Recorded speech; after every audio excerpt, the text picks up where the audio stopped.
Évangile de Jésus-Christ selon saint Marc. En ce temps-là, Jésus traversait la Galilée avec ses disciples et il ne voulait pas qu'on le sache, car il enseignait à ses disciples en leur disant: Le Fils de l'homme est livré aux mains des hommes. Ils le tueront et 3 jours après sa mort, il ressuscitera. Mais les disciples ne comprenaient pas ces paroles et ils avaient peur de l'interroger. Ils arrivèrent à Capharnaüm et une fois à la maison, Jésus leur demanda: De quoi discutiez-vous en chemin? Ils se taisaient car en chemin ils avaient discuté entre eux pour savoir qui était le plus grand. S'étant assis, Jésus appela les 12 et leur dit: Si quelqu'un veut être le premier, qu'il soit le dernier de tous et le serviteur de tous.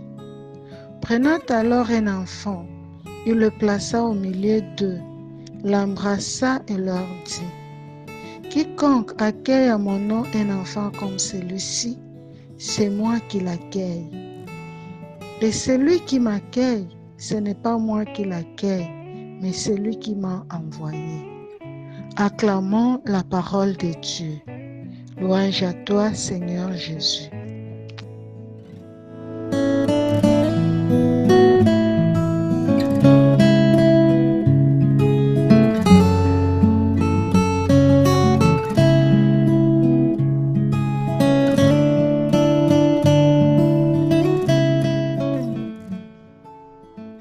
Quelques jours avant cet épisode, les apôtres Pierre, Jacques et Jean avaient été témoins de la transfiguration de Jésus sur la montagne, où il avait manifesté toute sa gloire de Dieu. Or, le Maître leur annonce pour la seconde fois que le Fils de l'homme est livré aux mains des hommes et qu'ils le tueront. Mais ensuite, il ressuscitera après 3 jours. Ils ne comprenaient pas ces mots et ils avaient peur de l'interroger. C'est vrai qu'ils n'ont rien compris. Jésus le Maître est justement le Fils de Dieu, le Très-Haut qui pourtant se remet comme un simple homme entre les mains de nous les hommes. Qu'est-ce qu'on fait? Nous le tuons, car il nous semble qu'avec la vie des autres, surtout s'ils sont humbles et sans défense, nous pouvons faire selon notre pouvoir et notre arrogance. Mais après 3 jours, il ressuscite parce qu'il est la vie éternelle.